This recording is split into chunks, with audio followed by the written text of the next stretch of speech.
శంకర హృదయ నివాసిని పార్వతి పరమేశ్వరి శంకర హృదయ నివాసిని పార్వతి పరమేశ్వరి. జై జగన్మాత బగళాముఖి. ఓం క్రీం బగళాముఖి వరదే సర్వసౌభాగ్యప్రదాయిని సమస్త భక్తానాం సర్వాభీష్టం సాధయ సాధయ క్రీం ఓం స్వాహా. ఈ జాతకానికి సంబంధించిన కొన్ని విషయాల గురించి నేనిప్పుడు మీతో మాట్లాడబోతున్నాను. ఈ జాతకం చూపించి ఇదే విధంగా చెప్పబడిన విషయాలు శాస్త్రం తెలిసిన ప్రముఖ జ్యోతిష్యులు చూడడం చేస్తుంటారు అని తెలిసినప్పుడు చాలా సంతోషం. ఎందుకంటే కొంతమంది గత జాతకంలో ఆ ప్లానటరీ పొజిషన్ రాసిన దానిలో ఒక తప్పు కనిపించింది. అది ఎలాగంటే ఆ జాతకం ప్రకారం చూస్తే ఒకటి రేవతి నక్షత్రం పురుషుడి జాతకం చూపించారు, ఫలితం చెప్పాను. హస్తా నక్షత్రంలోని ఒక స్త్రీ జాతకం ఇచ్చారు, అప్పుడు రేవతి నక్షత్రానికి మీనరాశి, హస్తా నక్షత్రానికి కన్య అతని రాశి, కాబట్టి అక్కడే చంద్రుడుండాలి. ఇదేమిటంటే నవాంశంలో వృశ్చికంలో కనిపించింది. అంటే వీళ్ళు రాసేటప్పుడు ఆ నవాంశంలో వృశ్చికంలో చంద్రుడు ఉండేలా రాశారు.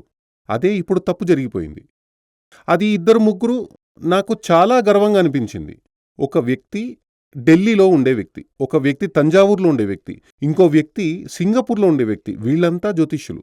మీరు చెప్పిన ఫలితాన్ని చాలా కరెక్ట్గా ఉన్నాయి స్వామి, కానీ ఈ చంద్రుడు ఎందుకలా మారిపోయింది అని అడిగారు.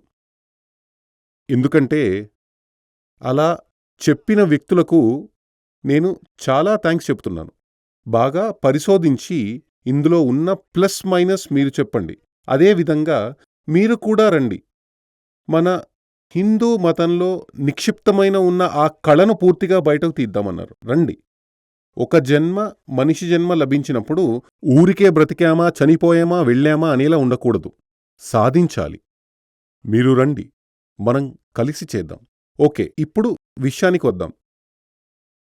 ఇది ఈరోజు 2024 మే నెల 15వ తేదీ. ఈరోజు నేను మీతో మాట్లాడుతున్నాను 2024 మే నెల 15వ తేదీ. ఇది మే నెల 1వ తేదీ ఆన్లైన్లో చూడడం కోసం ఇప్పుడు వీళ్ళు ఎలాగంటే మనుషులు వచ్చి ఆఫీస్లో ఫోన్ చేసి డేట్ ఆఫ్ బర్త్ టైం లాంటివన్నీ చెప్పి అవన్నీ అక్కడ ఇచ్చేసి వాళ్ళు అది అపాయింట్మెంట్ బుక్ చేసి జాతకం తీసి నా దగ్గర తీసుకొచ్చి ఇచ్చారు. అప్పుడు జాతకం ఇలా చూసి కొన్నింటి గురించి ఇందులో మ్యాటర్ ఏమీ లేదు, వాళ్ళు ఇచ్చిన దక్షిణ రిటర్న్ ఇచ్చేసి తిప్పి పంపేయండి అని చెప్పాను.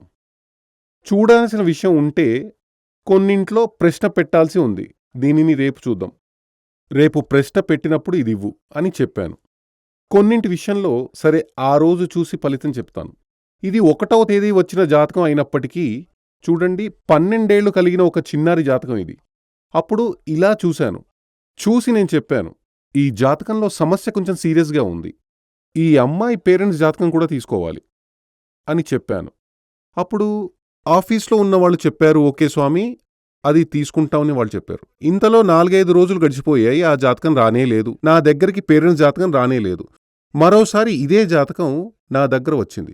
వాళ్ళు అడుగుతూనే ఉన్నారు, పిల్లకి ఆరోగ్య సమస్య ఉందని చెబుతున్నారు అని చెప్పారు. అప్పుడు నేనేం చెప్పానంటే హెల్త్ ప్రాబ్లం జాతకంలో ఉంది, అది సీరియస్గానే ఉంది, కానీ హెల్త్ ప్రాబ్లం మాత్రమే కాదు, ఆయుర్దోషం కూడా ఉంది, గత జన్మ పాపదోషం ఉంది, సీరియస్గా ఉన్న హెల్త్ ప్రాబ్లం.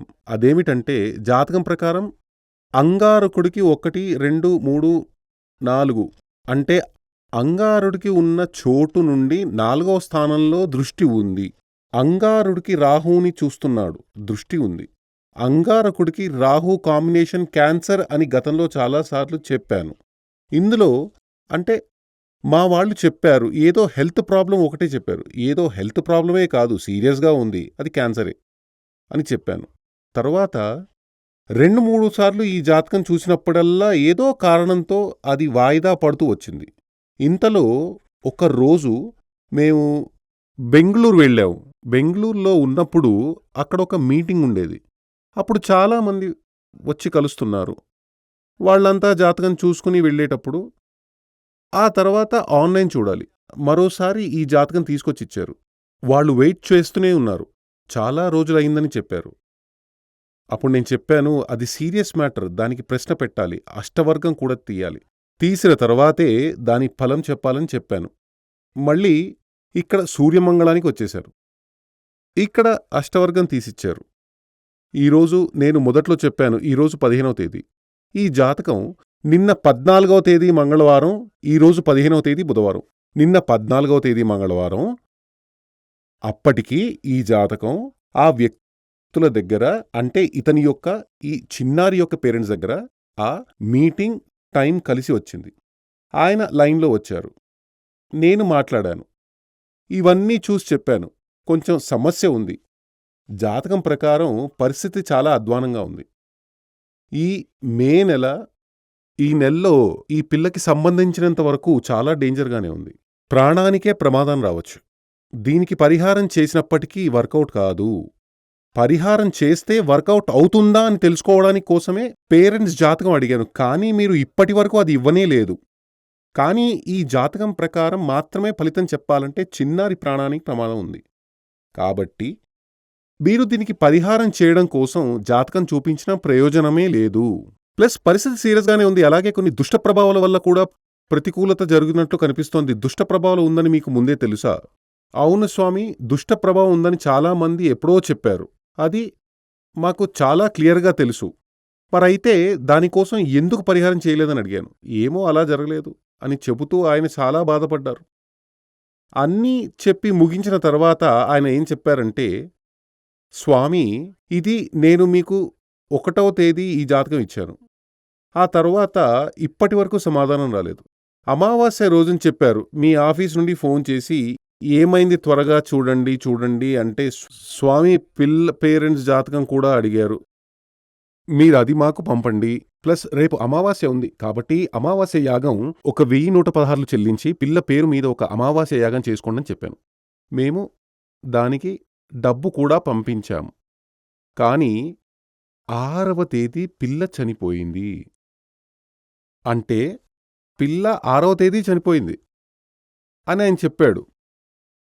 నేను ఇది మీ వద్ద ఎందుకు చెప్పానంటే, ఆ జాతకం జ్యోతిషం అనేది ఎంత కరెక్ట్గా ఉందో చూడండి. నేను చెప్పాను, ఈ నెల మే నెల దాటి రావడం కష్టం అని చెప్పాను. 100% ఫలితం అలాగే ఉంది. ఇప్పుడు ఈ ప్లానిటరీ పొజిషన్ పెట్టుకుని అదెలా నేను కనిపెట్టానని విషయం చూద్దాం. ఈ జాతకానికి సంబంధించినంత వరకు చూస్తే 1, 2, 3, 4వ స్థానంలో శని ఉచ్చస్థితిలో ఉన్నాడు. 4వ స్థానంలో శని ఉచ్చస్థితిలో ఉంటే అది శశమహాయోగం, చాలా పవర్ఫుల్ అయిన రాజయోగం. ప్లస్ 10వ స్థానంలో చూస్తే జూపిటర్ చంద్రుడితో కలిసి ఉంది. అది గజకేసరి యోగం, చాలా పవర్ఫుల్ అయిన రాజయోగం. పవర్ఫుల్ అయిన 2 రాజయోగాలు జాతకంలో ఉన్నాయి. అది ఉన్నప్పటికీ లగ్నాధిపతి అయిన చంద్రుడు గురువుతో ఉన్నాడు, ప్లస్ శుక్రుడితో ఉన్నాడు. శుక్రుడు 11వ అధిపతిగా ఉన్నాడు. క్లుప్తంగా చెప్పాలంటే ఒక మైనస్ కూడా చెప్పలేము. మరైతే అలా ఉన్నప్పటికీ ఎందుకిలా ఆ పిల్లకి మృత్యువు సంభవించింది, మరణం సంభవించింది? దానికి ఈ యోగాలన్నీ ఒకవైపు ఉన్నప్పటికీ అవన్నీ కాసేపు పక్కన పెడితే ఆయుర్భాగ్యం కూడా చూడాలి. ఆయుర్శాస్త్రం అదేమిటంటే, సరైన జ్యోతిష శాస్త్రం గ్రంథం అంటే అది పరాశర హోర మాత్రమే. దాన్ని చదివి చూడండి, ఇదంతా అందులో ఉంది. ఆ ఆయుర్భాగం చూసినప్పుడు అల్పాయుషు, మధ్యాయుషు, దీర్ఘాయుషు అనే విధంగా 3 రకాలుగా విభజించారు. 25 ఏళ్ల వరకు, దాదాపు 30 ఏళ్ళు వరకు వయసున్న అల్పాయుషు అని చెబుతారు.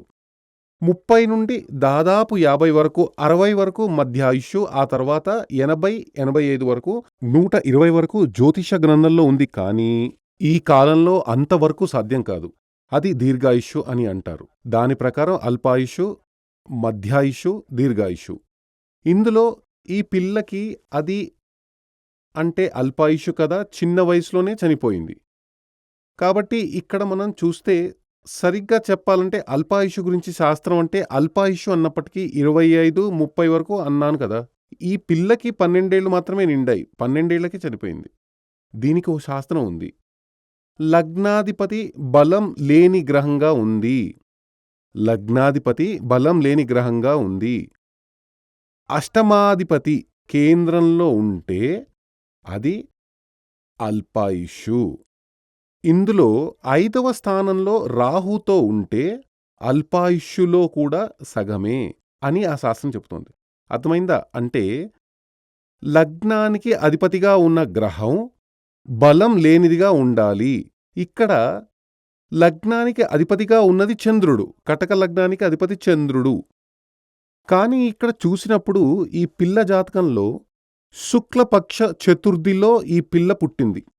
శుక్లపక్ష చతుర్థి అంటే ఏమిటంటే అమావాస్య దాటిన తర్వాత 4వ రోజు. కాబట్టి అమావాస్య దాటి 4వ రోజు అని చెప్పినప్పుడు ఈ చంద్రుడికి బలం లేదు. చంద్రుడు పాపగ్రహమే, దానికి బలం లేదు అంటే లగ్నాధిపతి బలహీనమైన గ్రహంగా ఉంది.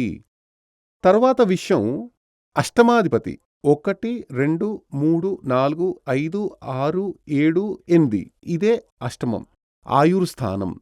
ఈ అష్టమాధిపతిగా ఉన్న శని 1, 2, 3, 4వ స్థానంలో ఉన్నాడు. ఉచ్చస్థితిలో ఉన్నాడనేది వేరే విషయం. ఇక్కడ ఇది జాతకంలో ఇదివరకే చెప్పబడిన అల్పాయుష్యు అని చెప్పబడిన యోగం ఇందులో ఉంది. ఇంకా ఇక్కడ ఏం తెలుస్తోందంటే లగ్నాధిపతి బలహీనంగా ఉంది. కేంద్రంలో శని అష్టమాధిపతి కేంద్రంలో ఉంది. 5లో రాహు ఉంటే అల్పాయుష్యులో సగమే. అంటే 30కి సగం 15. 30 కాదు, అక్కడ 28 ఉంది, 15. క్లుప్తంగా చెప్పాలంటే ఆ పిల్ల జాతకం అక్కడ 100% వర్కౌట్ అవుతోంది. ఇక్కడ ఇంకో విషయం, ఈ లగ్నంలో చూస్తే శని దృష్టి ఉంది. అంటే శని ఇక్కడ నుండి 1, 2, 3, 4, 5, 6, 7, 8, 9, 10 అంటే లగ్నంలో శని దృష్టి ఉంది. రాహు నుండి 7, 8, 9 అంటే రాహు లగ్నంలో దృష్టి ఉంది. అంటే లగ్నం శని దృష్టికి ఉంది, రాహు దృష్టి ఉంది, అక్కడ మాంద్యం ఉంది. ఓకే, ఇప్పుడు లగ్నాధిపతి చూద్దాం. లగ్నాధిపతి అంటే ఇక్కడ లగ్నాధిపతి చంద్రుడు కదా, వీనస్ అక్కడ రాశారు, అది జాతకంలో ఉంది. లగ్నాధిపతి చంద్రుడు, ఆ చంద్రుణ్ణి శని చూస్తోంది. చంద్రుడికి 1లో రాహు దృష్టి ఉంది. అదేవిధంగా చంద్రుడికి వెనక్కి వస్తే సూర్యుడున్నాడు. ఇంకో శాస్త్రం కూడా ఉంది. ఏ భావంతో మనం ఆలోచిస్తున్నామో ఆ భావంలో నుండి అన్ని భాగాలు మళ్ళీ ఆలోచించాలి. ఎగ్జాంపుల్, ఇప్పుడు 7వ స్థానం మాంగళ్య స్థానం కదా, కాబట్టి 7వ స్థానం గురించి ఆలోచించినప్పుడు ఇక్కడొక ఎగ్జాంపుల్ చూపిస్తాను. ఇప్పుడు చెప్పేది ఈ జాతకానికి సంబంధించింది లేదు. ఇక్కడ 1, 2, 3, 4, 5, 6, 7 మాంగళ్యం గురించి ఆలోచించేటప్పుడు 7వ స్థానం నుండి ఆలోచించాలి. ప్లస్ ఇంకా కొంచెం డీప్గా వెళ్ళి ఆలోచించాలనుకుంటే 7వ స్థానం నుండి 7వ స్థానానికి చూడాలి. అంటే ఇక్కడ నుండి 1, 2, 3, 4, 5, 6, 7 మళ్ళీ లగ్నం వచ్చింది కదా, అంటే లగ్నంలో నుండి ఆలోచించాలి, 7వ స్థానం నుండి ఆలోచించాలి. అదేవిధంగా అష్టమం గురించి ఆలోచించేటప్పుడు మొదట్లోనే మనం చూసాం, అష్టమాధిపతి అని చెప్పబడిన ఇక్కడ ప్రారంభంలో చెప్పబడిన ఆ మృత్యుయోగం గురించి చెబుతోంది. ఇంకా అష్టమంలో నుండి అష్టమం ఇక్కడ నుండి 1, 2, 3, 4, 5, 6, 7, 8 ఇది అంటే లగ్నం యొక్క అష్టమం అంటే 8వ స్థానంగా చెప్పబడే కుంభరాశి, కుంభంలో నుండి 8 అని చెప్పబడినప్పుడు అది కన్యా రాశిగా ఉంటోంది. ఈ కన్యా రాశి అధిపతిగా ఉండే గ్రహం దీనికి భావచింత అని చెబుతారు జ్యోతిష గ్రంథంలో. అంటే అష్టమము గురించి ఆలోచిస్తే అది మైనస్సు, ప్లస్ అష్టమంలో నుండి అష్టమం ఆలోచించేటప్పుడు దానికి అధిపతిగా ఉన్న గ్రహం బుధుడు ఇక్కడ నీచం. కాబట్టి ఏ వైపు నుండి చూసినా ఈ పిల్లకి ఆయుర్దోషం మస్ట్. తల్లి తండ్రి జాతకం కూడా దొరికి ఉంటే ఇంకా కొంచెం షార్ప్‌గా చెప్పవచ్చు. కానీ వాళ్ళకి జాతకం లేదో, ఇవ్వడం మర్చిపోయారో తెలీదు, మనకి దొరకలేదు. ఈయన దగ్గర ఏం చెప్పానంటే, టైం చాలా ఘోరంగా ఉంది. పిల్ల ప్రాణానికి ప్రమాదం. మే నెల. సరిగ్గా చెప్పాలంటే మే నెల దాటదు. ఈ మే నెల అని చెప్పినది దోషంగా ఉంది. మృత్యుయోగం ఉంది. అంటే జీవితం ముగిసిపోతుంది. అపచార దోషం కూడా ఉంది. గత జన్మ పాపం ఉంది. ఇవన్నీ నేను ఆయనకు చెప్పాను. అప్పుడు ఒక జాతకం అని చెప్పబడినది డీప్‌గా దిగి చూస్తే మాత్రమే దాని యొక్క సరి అయిన ఫలితం మనకి తెలుస్తుంది. ఇందులోనే వాళ్ళు చెప్పారు. స్వామీ, జాతకం చూసిన వాళ్ళంతా గురు సంచారం తర్వాత చాలా బాగుంటుందని చెప్పారు. నిన్నే మాట్లాడారు. ఆయనేమన్నారంటే, స్వామీ, జాతకం చూసిన వాళ్ళంతా గురు సంచారం తర్వాత అంతా బాగుంటుందని చెప్పారు. అప్పుడు నేను ఆయనతో ఏమన్నానంటే, అది శాస్త్రీయంగా జ్యోతిష్యం చదివిన వ్యక్తి అయుండరు ఆ చెప్పిన వ్యక్తి. నేను ప్రారంభంలోనే చెప్పాను. ఈ పిల్లకి అష్టకవర్గం తీసి చూశామని చెప్పాను కదా! ఇప్పుడు వాళ్ళ ప్రకారం చూస్తే, గురు సంచారం గురించి చెప్పిన వాళ్ళ ప్రకారం చూస్తే, ఇక్కడ మేషరాశి, వృషభానికి గురువు వచ్చింది. గురువు 2వ స్థానంలో వచ్చింది. చాలా మంది ఫలితం నేను చూశాను. ఆహా! ఓహో! అని ఉంటుంది. అలా భయంకరంగా చెబుతారు. చాలామంది చెబుతారు. ఈ పిల్ల ఈ తల్లిదండ్రులు వెళ్లి చూసినప్పుడు అలా చెప్పారు. కానీ ఈ పిల్ల జాతకం ప్రకారం గురువుకి వచ్చి వృషభంలో 3 పాయింట్లు మాత్రమే ఉన్నాయి. 3 లేదా అంతకంటే తక్కువ ఉంటే అది మృత్యుయోగం. 4 లేదా అంతకంటే ఎక్కువ ఉంటేనే బాగుంటుంది. అలా చూస్తే ఆ గురు సంచారం ఫలం ఎలా పోయింది? 2లో గురువు వస్తే ఆహా! ఓహో! అని చెప్పారు కదా! ఏమైంది? చనిపోయింది. అంటే మనం ఆకాశంలో చూస్తూ పడుకుని ఉమ్మేస్తే ఏమవుతుంది? మన ముఖం మీదే పడుతుంది. చాలామంది అలాగే చేస్తున్నారు. సరిగ్గా శాస్త్రం చదవకుండా ఏదేదో చెప్తారు. కన్ఫ్యూజన్ చేస్తున్నారు జనాలని. చెప్పాలంటే మనం ఇక్కడ తమిళనాడులోనే జ్యోతిష్య మహామహులుగా చెప్పబడే వ్యక్తులున్నారు. అంటే జ్యోతిష్య మేధావులు. మేధావులకే మేధావులు. వాళ్ళనే ఆ విధంగా చెప్తారు. అవన్నీ ఒట్టి మాటలుగా అనిపిస్తుంది. అలా చెప్పబడిన ఎవరైనా సరే జాతక ఫలం, వారఫలం చెప్పడానికి టీవీలో వస్తున్నారు. కాబట్టి సరైన రీతిలో శాస్త్రీయంగా జ్యోతిష్యం తెలిసిన ఒక వ్యక్తి ఖచ్చితంగా ఆ ఫలితం చెప్పడానికి రారు. ఎందుకంటే అలా క్లారిటీగా చెప్పడం వీలు కాదు. ఏదైనా ఒకటి చెప్పేయచ్చు. అంటే ఈ చిలుక జోస్యం వాడు ఫలితం చెప్పినట్టుగా అన్నమాట. అతడు 10 మందిని చూస్తాడు. 10 మందికి ఒకే ఫలితం చెప్తాడు. కానీ కొందరు చెబుతారు ఆయన చాలా కరెక్ట్‌గా చెబుతాడంటారు. అది వాళ్ళు ఒక టైప్ వ్యక్తులు. వాళ్ళు అలా చెబుతూనే ఉంటారు. వాళ్ళు చెప్పినవన్నీ చాలా కరెక్ట్‌గా ఉంది అంటారు. అదే విధంగానే ఇది కూడా నేనడుగుతాను. ఇప్పుడు ఇద్దరికీ చెస్ట్ పెయిన్. హాస్పిటల్‌కి వెళ్లారు. ఒక వ్యక్తికి ఎక్స్‌రే తీశారు. ఆ వ్యక్తికి తీసిన ఎక్స్‌రేతో ఆ ఇద్దరికి వచ్చిన వ్యాధేమిటో చెప్పగలమా? చెప్పండి. సాధ్యమా? ఒక వ్యక్తి ఎక్స్‌రే పట్టుకుని ఇద్దరు హాస్పిటల్‌కి వెళ్లారు. ఒకరికి మాత్రమే ఎక్స్‌రే తీశారు. ఆ వ్యక్తి ఎక్స్‌రే పట్టుకుని రెండో వ్యక్తికి వ్యాధేమిటో చెప్పగలమా? చెప్పండి, అలా తెలుస్తుందా అసలు? సాధ్యం కాదు కదా! సాధ్యం కాదు. అదే విధంగా మీ యొక్క ఫ్యూచర్ ఏమిటి? ఆ విషయం కరెక్ట్‌గా చెప్పాలంటే మీ జాతకం ఉంటే మాత్రం సాధ్యం. లేకుండా కావాలంటే ఏదైనా చెప్పొచ్చు. అందులో అర్థమే ఉండదు. ఆ విధంగా ఎవ్వరైనా పర్లేదని వెళ్ళడం వల్లే వీళ్ళ దగ్గర వాళ్ళేం చెప్పారంటే గురు సంచారం తర్వాత చాలా బాగుంటుందని, పిల్ల ఆరోగ్యంగా ఇంటికొచ్చేస్తుందని ఏవేవో చెప్పారు. కాబట్టి శాస్త్రం తెలిసి ఉంటే ఇందులో ఏముందో ప్లస్సో మైనసో మాయ చేసి చెప్పాల్సిన అవసరం లేదు. ఇందులో ఏముంది? అది మంచో చెడో అది అలాగే చెప్పేయాలి.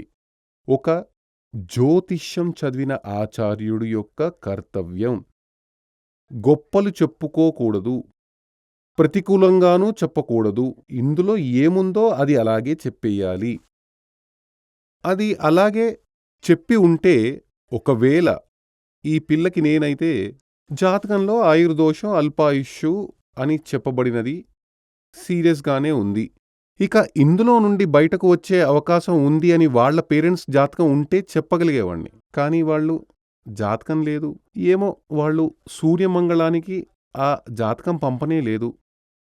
తల్లిదండ్రులకు కూడా పూర్వజన్మ పాపాలు ఉంటాయనేదే నా యొక్క కాలిక్యులేషన్. కాబట్టి త్వరగా ఈ యొక్క దీపం ఆరిపోయింది. అంటే జాతకం ప్రకారం ఇదివరకే చెప్పినట్టుగా లగ్నాధిపతి మీ యొక్క జాతకంలో లగ్నాధిపతి పవర్‌గా ఉన్నాడా? లగ్నాధిపతి వీక్‌గా ఉంటే, బలం లేకుండా ఉంటే, అష్టమాధిపతికి లగ్నంలో నుండి 4వ స్థానంలో కేంద్ర రాశి అంటారు. కేంద్రం ఉంటే కేంద్రాధిపత్యం కాదు. కేంద్రంలో 4వ స్థానంలో ఉంటే లేదా 7లోని, 10లోని ఉంటే ఖచ్చితంగా జాతకాన్ని ఒక మంచి జ్యోతిష శాస్త్రీయంగా చదివిన ఒక మంచి జ్యోతిష్యుడి వద్ద చూపించాలి. ఇంతకు ముందే ఒకసారి చెప్పాను.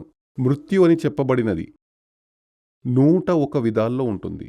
అందులో ఒక మృత్యువు, ఒక మరణం, కాలమరణం. దానిని ఆపడమే సాధ్యం కాదు.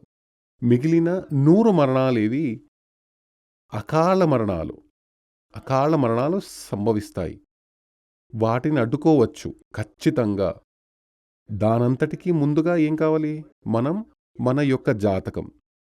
మీ జాతకానికి ఈ విధంగా ఒక ప్లానెటరీ పొజిషన్ ఉంటే, అదే విధంగా రాహు, కుజుడు వాటి గురించి చాలా జాగ్రత్తగా ఉండాలి. రాహు కుజుడిని చూడడమో, కుజుడు రాహుని చూడడమో, రెండూ కలిసి ఉండడమో లేదా రెండూ కలిసి ఒక యాంగిల్లో చూడడమో ఇవన్నీ జాతకంలో ఉంటుంది. అలా ఉంటే ఒక మంచి ఆచార్యుడి వద్దకు వెళ్ళి భవిష్యత్తులో నా ఆయుష్య పరిస్థితి ఎలా ఉంది? సీరియస్‌గా ఏదైనా సమస్య ఉందా? అలా ఉంటే అది రాకుండా అడ్డుకోవచ్చు. అందుకోసమే ఏం చేయాలి? ఇవన్నీ అడిగి దానికి అవసరమైన పరిహారాలు చెయ్యాలి. ఒకాయన అడిగాడు, పరిహారాలు చేస్తే తలరాత మార్చగలమా స్వామి అని. నేను అడుగుతున్నాను, మీకు ఒక వ్యాధి వచ్చింది. ఆ వ్యాధిని ఏం చెయ్యలేమని ఇంట్లోనే ఉండడం తెలివైన పనా? హాస్పిటల్లోకి వెళ్ళడం తెలివైన పనా? ఏది మంచి పని? బుద్ధి ఉన్నవాడు హాస్పిటల్లోకి వెళ్ళి చికిత్స చేయించుకుంటాడు. అంతే తప్ప ఇది నా విధి అని ఇంట్లో ఉండిపోడు. అదేవిధంగా మనకి వచ్చే దోషాలన్నిటికీ కారణం పూర్వజన్మలో పాపదోషాలే. ఆ పూర్వజన్మ పాపాల వల్ల కలిగే సర్వదోషాలకు వేదశాస్త్రాల్లో పరిహారాలు చెప్పబడి ఉన్నాయి. ఇప్పుడు ఒక వ్యాధికి 10 మందికి ఒకే వ్యాధి, ఒకే మందిస్తాం. అడ్మిట్ చేసి హాస్పిటల్లో అందరికీ ఒకే రోజులో నయమైపోదు కదా! కొంతమందికి నయం కాకుండా చనిపోతారు కదా! అప్పుడది ట్రీట్మెంట్ ఫలించకపోవడం వల్ల వచ్చింది. ఎందుకంటే ఆయన ఆయుష్ అక్కడితో ముగిసిపోయింది. అదే విధంగా కొందరి జాతకాలు అపూర్వంగా ఉంటాయి. ఈ పిల్ల జాతకం చూసినప్పుడు దీనికి ఏ పరిహారం చేసినప్పటికీ అది వర్కౌట్ అవ్వదు. కాలం ముగిసిపోయింది. అలా చెప్పడానికి కారణం ప్లానెటరీ పొజిషన్ కరెక్ట్‌గా ఉంది. దానికి కొంచెం కష్టపడాలి. ఇవన్నీ చదవాలంటే అలా చదవడం వల్ల. అదేవిధంగా అన్నింటినీ బాగా చదివి మన శాస్త్రం అమూల్యమైనది. వెలకట్టలేని ఒక బంగారం కంటే, వజ్రాల కంటే కాస్ట్లీ ఇవన్నీ. హిందూ వేదశాస్త్రాలు. శాస్త్రబద్ధంగా మీరు చదవండి. నలుగురికి చెప్పండి. మన శాస్త్రం అందరికీ తెలుసు, ప్రపంచంలో తెలిసిందే. ఇండియన్ ఆస్ట్రాలజీ అంటారు.